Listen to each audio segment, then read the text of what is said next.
আসসালামু আলাইকুম স্যার। ওয়ালাইকুম আসসালাম। ভালো আছেন? গতদিন ক্লাসে আমরা কি করেছিলাম? এক সেকেন্ড স্যার, এক সেকেন্ড। ইয়ে স্যার, এখন বলেন স্যার। হ্যাঁ বলো। হ্যালো। গতদিন ক্লাসে আমরা ইয়ে কি স্যার। করেছিলাম? স্যার আমি তো ছিলাম না স্যার। আচ্ছা, আমরা ক্লাস নাইনের ক্লাসে এসেছি তো নাকি, না ক্লাস এইটে আসলাম? না স্যার, না স্যার, নাইনে স্যার। ঠিক সরি আছে। স্যার। ফার্স্ট ক্লাস স্যার আপনার, মানে আমার, সরি আপনার না আমার, সরি। আচ্ছা ঠিক আছে, সমস্যা নাই। দেখি যারা ক্লাসে ছিল তাদের কাছে জিজ্ঞেস করি। যারা ক্লাসে ছিল তার মধ্যে নাফিসা ছিলেন। নাফিসা বলেন, গতদিন ক্লাসে আমরা কি করেছিলাম, কি শিখেছিলাম? আর রুমানা ম্যাম স্যার করাইছিল, কি যেন বলে, ট্যাগ কোশ্চেন করাইছিল স্যার। স্যার এর আগের ক্লাসে ক্লাসিফিকেশন অফ ভার্ব করেছেন। স্যার কথা শোনা যাচ্ছে না স্যার। এবার স্যার শোনা কথা যাচ্ছে? শোনা যাচ্ছে না। হ্যাঁ এবার শোনা ইয়েস স্যার।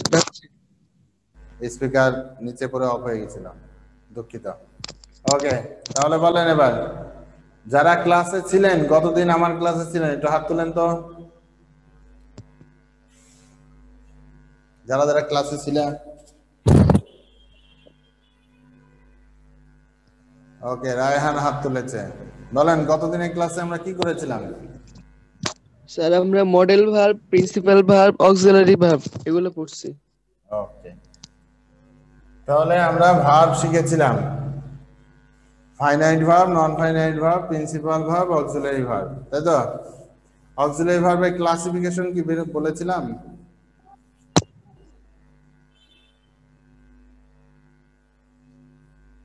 না স্যার। না বলি নাই। তাহলে আজকে আমরা অক্সিলারি ভার্বের ক্লাসিফিকেশন এবং তার সাথে এর সংশ্লিষ্ট যে রূপগুলো সেগুলো করব। ঠিক আছে, আজকে আমাদের শিডিউলে দেওয়া ছিল কি? Right form of verb.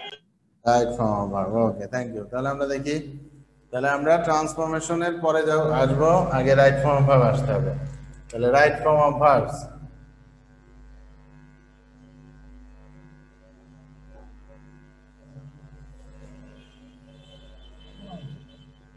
Right form of verb. তাহলে রাইট ফর্ম অফ ভার্ব মানে হচ্ছে ভার্বের সঠিক রূপ। এটা নিয়ে আমরা আগের দিন একটু কথা বলেছি। আজকে আমরা দেখবো হচ্ছে ভার্বের ক্লাসিফিকেশন, যে আমরা দুই ভাবে দেখেছিলাম ভার্ব কয় প্রকার কি কি। আজকে দেখবো শুধু মডাল ভার্ব, এই অক্সিলারি ভার্ব।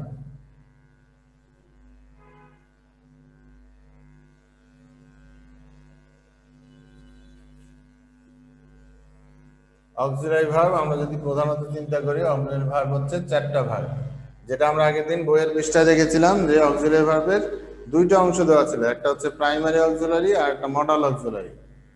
আজকে আমরা দেখব এই অক্সিলারি ভার্বগুলোর মধ্যে আমাদের কি কি আছে। প্রথমে অক্সিলারি ভার্বের be verb, do verb, have verb আর মডাল অক্সিলারি। এই চার ধরনের অক্সিলারি ভার্ব আমরা পাবো। দেখি এবার সকলেই ধারণা থাকার কথা, দেখি জিজ্ঞাসা করি কে পারে। যে পারবেন হাত তুলবেন। বি ভার্ব কয়টা? যে পারবে হাত তুলবে, কেউ আওয়াজ করবে না। তিনটা স্যার। কথা বলতে বলি না, হাত তুলতে বলেছি। হাত তুলেন। পাঁচটা। স্পিকার অফ করো, হাত তোলো। স্পিকার অফ করে হাত তোলো। আরিয়ান ফরহাদ স্পিকার অফ করো।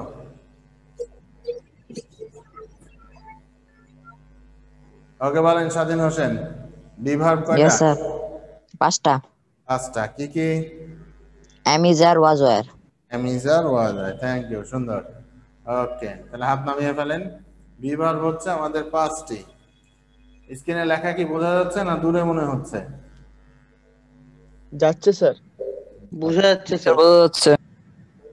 কাছে নিয়ে এসে দেখি বিষয়টা কি। অনেক রঙিন একটা স্ক্রিন, সুন্দর বোর্ড, বেলুন টেলুন বহুত কিছু আছে। তাহলে বিভাগ হচ্ছে পাঁচটা। এম ইজ, আর,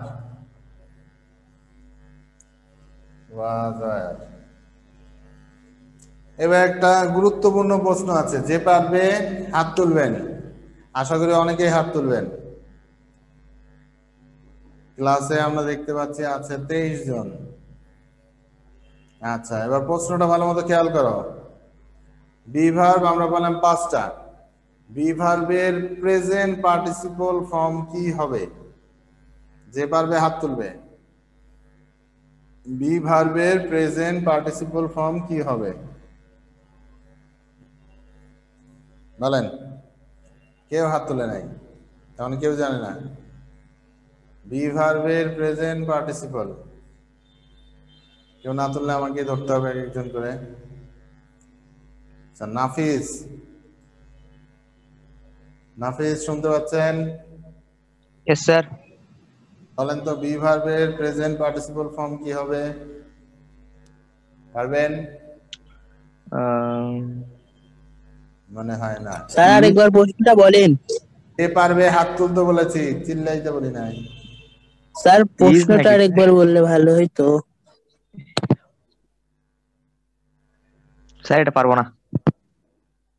ওকে, পারবা না, ঠিক আছে। এবার একটু মেয়েদের কাছে যাই। মেয়েদের মধ্যে নাবিলা, শুনতে পাচ্ছেন?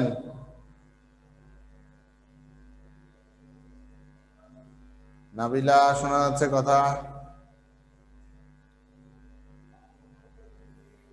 নাফিসা কি আছে না? কথা শোনা যাচ্ছে না। আচ্ছা, নাই মনে হচ্ছে। মুমতাহিনা,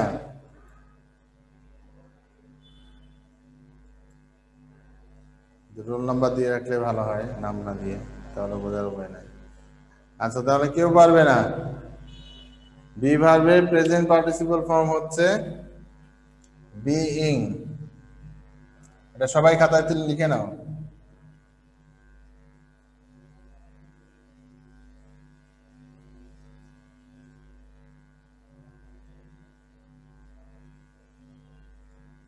প্রেজেন্ট পার্টিসিপল হচ্ছে বিইং,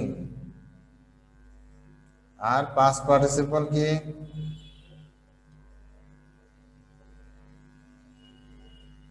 was being। না, been, B double E N. Be ভার্বের প্রেজেন্ট পার্টিসিপল হচ্ছে being, B E I N G, আর পাস্ট পার্টিসিপল হচ্ছে been, B double E N.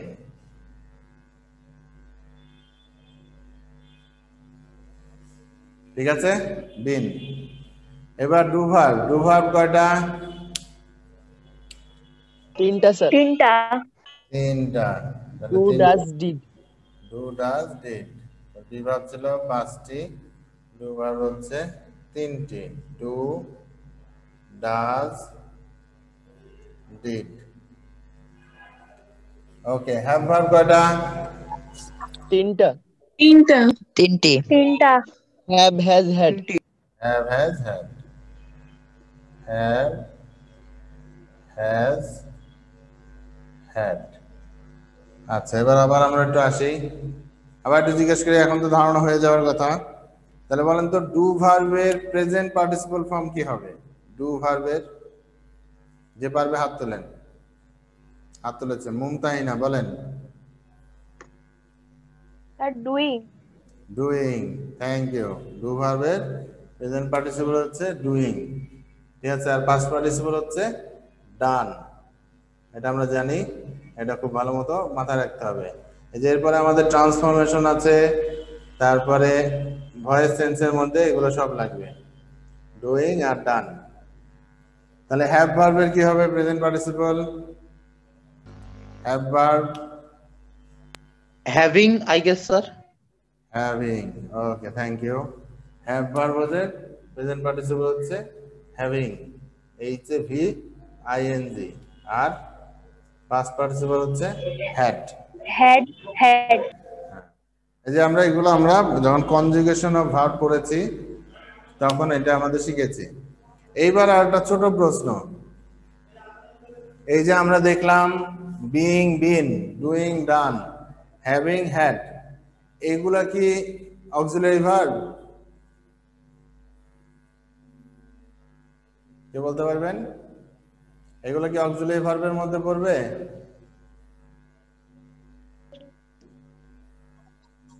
No, sir. No sir, no sir, no sir, পড়বে না, পড়বে না। না, তাহলে এগুলার ভার্বের নাম কি? আমরা প্রথম দিন পড়েছিলাম Participle verb. পার্টিসিপল, তার মানে এরা কি ফাইনাইট ভার্ব, ফাইনাইট না নন ফাইনাইট? ফাইনাইট ভার্ব নাকি নন ফাইনাইট এগুলো? Finite verb sir. Finite verb. না, আমরা প্রথম দিন পড়েছিলাম ফাইনাইট ভার্ব কি আর নন ফাইনাইট কি। কেউ বলতে পারবে? যে পারবে হাত তুলেন তো। ফাইনাইট ভার্ব কি জিনিস আর নন ফাইনাইট ভার্ব কি জিনিস? যেদিন ক্লাস করেছিলাম মনে হয় বলেছিলাম, যদি আমার ভুল না হয়।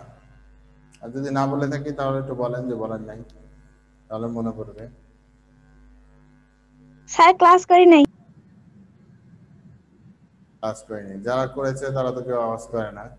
আর যাই হোক, আবার বলি, দরকার লিখে নাও। জানি না বলো।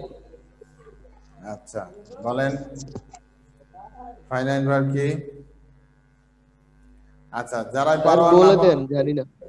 আচ্ছা এবার খাতায় তুলে নাও, খাতায় একটু লিখে নাও, তাহলে সুবিধা হবে। যেহেতু অনেকেই নতুন আসছে, নতুন ক্লাস করছে, আমি বলে লিখো ফাইনাইট ভার্ব।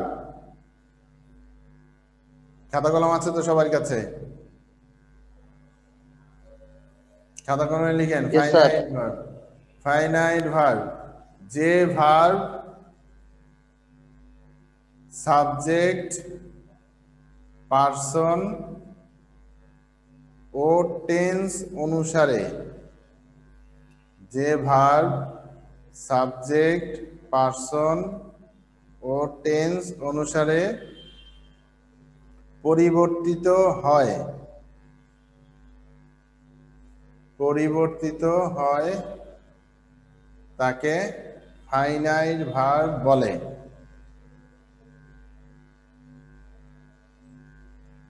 যে ভার্ব সাবজেক্ট, পার্সন ও টেন্স অনুসারে পরিবর্তিত হয়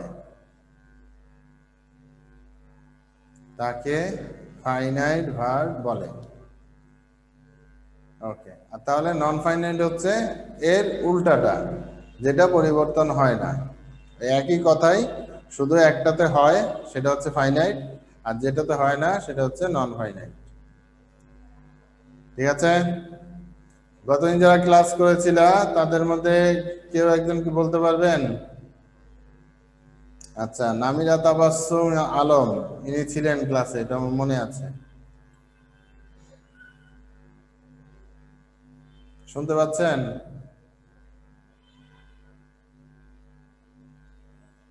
আচ্ছা, মনে হয় আমার স্পিকারের সমস্যা, না হলে কোনো সমস্যা। শুনতে পাচ্ছেন? হ্যাঁ স্যার বলেন। ওকে, বলেন তো, আমরা আগের দিন ক্লাসে যে করেছিলাম নন ফাইনাইট ভার্ব শিখেছিলাম না? Yes sir. নন ফাইনাইট ভার্বের তিনটা রূপ বলেছিলাম, কি কি মনে আছে? নাম্বার, পার্সন আর ভার্বের টেন্স। তিনটা রূপের কথা বলেছিলাম। কি তিন ধরনের নন ফাইনাইট ভার্ব হয়?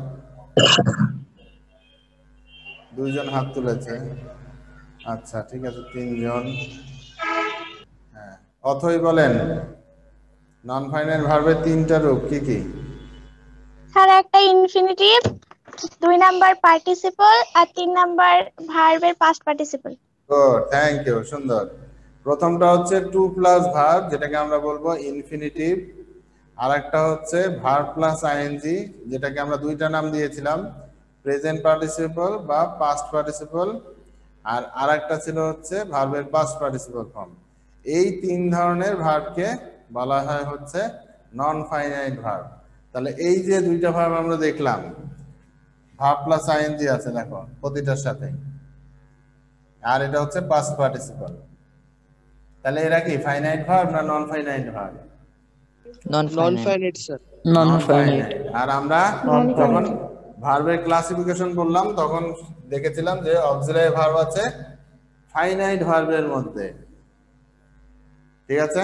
যেমন আমরা যদি একটু প্রমাণ করি যে এই যে পার্সন হিসেবে চেঞ্জ হয়ে যায়, যেমন ফার্স্ট পার্সন থাকলে এম হয়, সেকেন্ড পার্সনে ইজ হয়, ঠিক আছে, প্লুরাল হলে আর হয়, টেন্স হিসেবে চেঞ্জ হয়ে গেলে ওয়াজ হয়, ওয়ার হয়, তার মানে এগুলো হচ্ছে ফাইনাইট ভার্ব, যেগুলো আমরা মূল ভার্ব হিসেবে বলবো। কিন্তু এই যে ভার্ব প্লাস আইএনজি, ভার্বের পাস্ট পার্টিসিপল, এগুলো নন ফাইনাইট ভার্ব, এই জন্য এগুলা কোনোভাবেই অক্সিলারির মধ্যে পড়বে না বা মূল ভার্ব স্যার হিসেবে ইংলিশ আসবে। গ্রামারের জন্য কোন বই কিনতে হবে?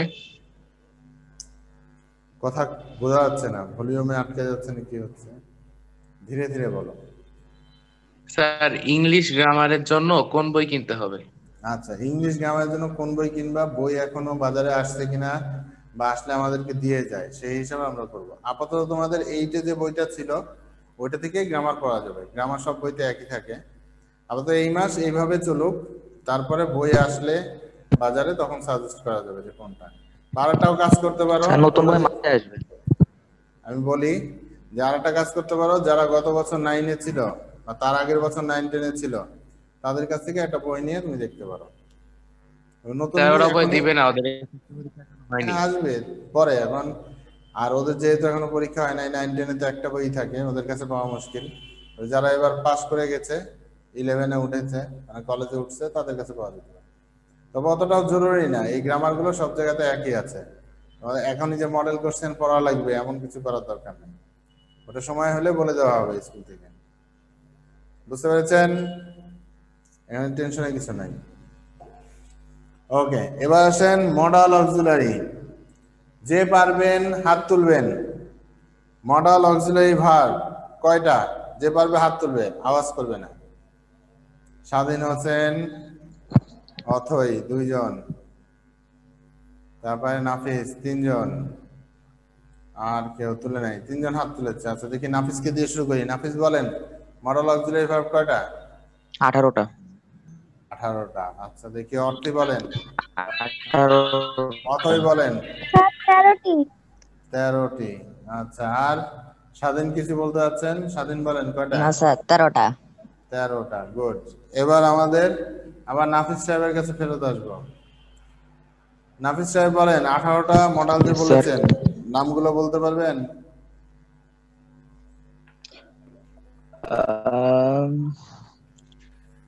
Can, could, shall, should, will, would, may, might, must, have, has, না might, must, ought to, used to, need to, তারপরে থাকছে did, need থাকবে, আর ওটা তো পার হয়ে গেল, আরো কি জেনেছিল লাইন দিয়ে কোথায় থাকলে তো আমরা বুঝবো না। কি? আচ্ছা কিছু না, স্বাধীন সাহেব বলেন 13টা কি কি? shall, should, will, would, can, could, may, might, must, ought to, used to, need, dare. Good, thank you, সুন্দর। এইখানে মূল এই রকটাকে, রকটা নিয়ে তো খুব সমস্যা। রক এসে গান শোনাচ্ছে আমাদের। চলে গেছে স্যার। চলে গেছে না? আচ্ছা ঠিক আছে, এবার আসল ধরছি, গলা চিপে ধরছি। আচ্ছা ওকে, আইসো। মডাল অক্সিলারি হচ্ছে 13টা, যেটা অক্সিলারি হিসেবে। এছাড়াও অনেক মডালের মতো কাজ করে ভার্ব আছে, যেগুলো আমরা সরাসরি মডাল অক্সিলারি বা অক্সিলারি ভার্ব হিসেবে ধরতে পারবো না। তাহলে আমি লিখি, আপনারা একটু তুলে নেন, অনেকেরই কনফিউশন আছে। মডাল অক্সিলারি হচ্ছে 13টি। এর মধ্যে আমরা জোড়াতে মানে যমজ পাবো হচ্ছে 8টি। এগুলো হচ্ছে can, could, shall, should,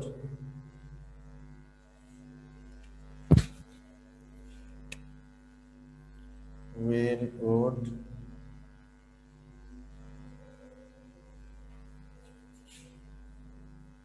may, might।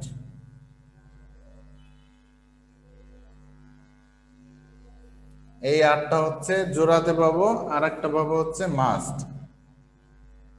এই 9টাকে বলে প্রাইমারি মডাল, মানে এগুলো শুধুমাত্র মডাল অক্সিলারি হিসেবে ব্যবহৃত হয়, আর অন্য কোনো ভাবে ব্যবহৃত হয় না। আর এছাড়া আরো 3টা আছে, আরো 4টা, সেটা হচ্ছে ought to, used to, need, dare। এই 13টা হচ্ছে মডাল অক্সিলারি ভার্ব। এছাড়া অনেকগুলো ভাব আছে, যেমন এই যে am to, is to, are to, have to, has to, এগুলো সবই মডালের মতো কাজ করে, কিন্তু তুমি এটাকে মডাল অক্সিলারি বলতে পারবে না। এগুলো হচ্ছে অন্য একটা ভাব, মানে ওটা অন্য ধরনের কথা বোঝায়, সেই হিসাবে এটাকে আমরা মডাল বলতে পারবো না। তাহলে বুঝতে পেরেছেন? কারো বুঝতে সমস্যা আছে? No sir. No sir. Sir আরেকবার খালি একটু বলে দেন নামগুলো। এটা can, could, shall, should, will, would, may, might, must, এই 9টা এই 9টাকে কি বলে? Primary modal. ঠিক আছে, প্রাইমারি মডাল মানে এদের শুধুমাত্র ভাব প্রকাশ করে, এরা কখনো সেন্টেন্সে মূল ভার্ব হিসেবে ব্যবহৃত হয় না। তার আরেকটা আছে অট, এটা খুবই লিমিটেড ব্যবহার, 2-3টা ক্ষেত্রে, বিশেষ করে একটা ক্ষেত্রে ব্যবহৃত হয়, যখন উচিত বোঝায়, এটা আমাদের করা উচিত, শ্রদ্ধা করা উচিত, দেশকে ভালোবাসা উচিত, এরকম ক্ষেত্রে শুধুমাত্র এটা বসে। আর এই যে ইউজ টু, নিড, ডেয়ার, এই 3টা শুধুমাত্র এরপরে যদি নট যুক্ত হয়, এগুলোর পরে নট আছে এবং তারপরে একটা মূল ভার্ব আছে, তাহলে শুধুমাত্র এগুলা অক্সিলারি হিসেবে ধরতে হয়। আর যদি নট না থাকে তাহলে এরা আবার মূল ভার্ব হিসেবেই বসে। যেমন ইউজ টু, এটা নিজস্ব মানে হচ্ছে অভ্যস্ত, আবার যদি টু বাদ দিই তাহলে ইউজ মানে ব্যবহার করা, এই জন্য ইউজটা মূল ভার্ব হিসেবে বসে। নিড, নিড শব্দের অর্থ হচ্ছে প্রয়োজন, কিন্তু যদি নিডের পরে নট দিয়ে আরেকটা হয়, যেমন আই নিড নট গো দেয়ার, আমার সেখানে যাওয়ার প্রয়োজন নাই, এখানে ওই নিড নট, এটা হচ্ছে মডাল। আবার ডেয়ার, ডেয়ার শব্দের অর্থ দুঃসাহস বা অনেক সাহস দেখানো, এটাও একটা ভার্ব, মেইন ভার্ব হিসেবে বসে। যখন এরপরে আবার নট যুক্ত আর একটা ভার্ব থাকে তখন সেটা হচ্ছে অক্সিলারি বলে। যেমন I dare not do it, আমি এটা করতে ভয় পাই না, এরকম ক্ষেত্রে এটা হচ্ছে মডাল অক্সিলারি। ঠিক আছে, আপনারা ট্যাগ কোশ্চেন করেছেন? আপনারা যদি করে থাকেন হাত তোলেন তো, কে কে ট্যাগ কোশ্চেন করেছেন? যারা করেছেন হাত তোলেন, যে ট্যাগ কোশ্চেনে ক্লাস হয়েছে, করেছেন বা শিখেছেন। ওকে, ধন্যবাদ, অনেকেই শিখেছে, হ্যাঁ বোঝা যাচ্ছে। তাহলে এই যে ট্যাগ কোশ্চেনের ক্ষেত্রে এই 3টার ব্যবহার দেখা যায়। ঠিক আছে, যখন দেখবো ট্যাগ কোশ্চেনে বা যে কোনো বইতে তুমি দেখতে পাবা, এইগুলো হচ্ছে ট্যাগ কোশ্চেনের ক্ষেত্রে বেশি প্রযোজ্য। ঠিক আছে, যে ট্যাগ কোশ্চেনে আমরা যখন দেখবো নিড আছে তারপরে নট আছে, তখন শুধু উত্তরে লিখতে হবে নিড প্লাস পার্সন, যেটা আই নিড নট গো দেয়ার, তখন উত্তর হয় নিড আই। কিন্তু শুধু যদি থাকে I need to do it, তখন আবার উত্তর হয় ডোন্ট আই। ঠিক আছে, বুঝতে পেরেছেন? এই ছিল আমাদের মোটামুটি আলোচনা, যে আমরা অক্সিলারি ভার্বগুলো কি কি চিনলাম। এরপরের দিনের ক্লাসে দেখবা শিডিউলে লেখা আছে রুলস, রাইট ফর্ম ভাবে রুলস। ঠিক আছে, প্রথম যে রুলস গুলো আছে সেগুলো নিয়ে আলোচনা, নাকি বলেন? আছে কি না ট্রান্সফরমেশন আছে? বলেন তো কারো কাছে থাকলে। স্যার রাইট ফর্ম অফ ভার্বের রুলসই আছে। রুলসই আছে, তার মানে এই যে আমরা অক্সিলারি ভার্বের রুলস দিয়ে শুরু করব, আশা করি অনেকটা শিখতে পারবেন। আর এটা আপনাদের জন্য একেবারেই নতুন টপিক, কারণ ক্লাস 8-এ এটা ছিল না, 7-এও মনে হয় ছিল না, তারপরে স্কুলে যেটুকু পড়ানো হয়েছে ওইটুকুই। 9-10 এই 2 বছরই তোমাদের এটা সম্পূর্ণ লাগবে, এবং বলা যেতে পারে এই টপিকটা আর ট্রান্সফরমেশনটা, এই দুইটা সবসময় তোমাদের কঠিন মনে হবে। যদি একবারে ভালো মতো শিখে নিতে পারো তাহলে আর সমস্যা নেই। এবার বলেন তো আজকে যা যা শিখলাম এর মধ্যে কারো কোনো প্রশ্ন আছে? স্যার এই ought to, use to, need আর ডেয়ার কে তাহলে কি বলে স্যার? এগুলো মডাল। যদি এরপরে না বোধক শব্দ থাকে, নট মানে এরপরে নট যুক্ত হয়ে আর একটা ভার্ব থাকে মূল ভার্ব, তাহলে এদেরকে মডাল বলে, তা না হলে এরা প্রিন্সিপাল ভার্বের মতোই কাজ করে। ওকে স্যার, বুঝতে পারছেন? তবে এগুলো ব্যবহার খুব লিমিটেড, খুব কম জায়গায় দেখা। আর কারো কোনো প্রশ্ন আছে? দেখতে পাচ্ছি না, টোটাল আছে 25 জন। তাহলে সবাই বুঝতে পেরেছেন? স্যার বাইরে থেকে একটা প্রশ্ন স্যার। বলেন। স্যার ওই অ্যাসাইনমেন্টের ফ্রন্ট পেজটা কি দিবে না? অ্যাসাইনমেন্টের ইয়েস স্যার, শীট নিয়েছো কি? যেটা কালকে শনিবারে দিয়েছে। হ্যাঁ স্যার নিয়েছি। এর মধ্যে লেখা আছে। আর ফ্রন্ট পেজ যদি চাও স্কুলে এসে দেখতে হবে, আছে মনে হয় দুই একটা। যদি আসো একটা নিয়ে গেলা, ওটা নিয়ে ফটোকপি করে নিলা, এরকম হতে পারে। স্যার আজকে গেছিলাম, দিয়েছে, হ্যাঁ ফ্রন্ট পেজের সাথে দিয়েছে। হ্যাঁ ওই পাওয়া গেছে খুঁজে। যদি কাল পরশু আসো তাহলে পেতে পারো একটা নিলেই হবে, পরবর্তী ফটোকপি করে নিবা আবার। হয়তো একটা করেই লাগবে, যে কদিন চলবে একটা করে হলে হবে। ঠিক আছে, 2 সাবজেক্টের জন্য। স্যার আজকে গেলে? আজকে তো এখন আর মনে হয় পাওয়ার কথা না, কারণ 4টা তো বাজেই গেছে, এখন আর টিচাররা থাকবে না। কালকে সকালে চলে আসো, 10টার পরে চলে আসো, যে কোনো সময় পাবে, তখন সমস্যা নেই। বলেন, আর কোনো প্রশ্ন আছে কারো? আচ্ছা, তাহলে প্রশ্ন নাই। আর বই তোমরা যে কটা পেয়েছো ও কটাই আপাতত এসেছে, আর যেটা আসবে আসলে তোমাদের গ্রুপে জানিয়ে দেওয়া হবে, সেইভাবে পাওয়া যাবে। এখনো নতুন বই আর বাকিগুলো আসে নাই, মানে টেনশনের কিছু নাই, চলে আসবে কোনো সময়। শুভ স্যারও আর কিছু বলতে যাচ্ছে মনে হচ্ছে, বলতে যাচ্ছে। ঠিক আছে, তাহলে যেহেতু প্রশ্ন নাই আমরা ক্লাস শেষ করতে পারি। তাহলে সবাই ভালো থাকেন, আর ক্লাসগুলো করেন, নোটগুলো রাখেন। ঠিক আছে, আর ভিডিও ক্লাস আছে, ভিডিও ক্লাস থেকেও নোট করে নিবা। ঠিক আছে, ওকে। তাহলে সবাই ভালো থাকেন, আজকের মতো বিদায়। আসসালামু আলাইকুম। আসসালামু আলাইকুম স্যার। আসসালামু আলাইকুম স্যার। ওয়ালাইকুম আসসালাম, বাই।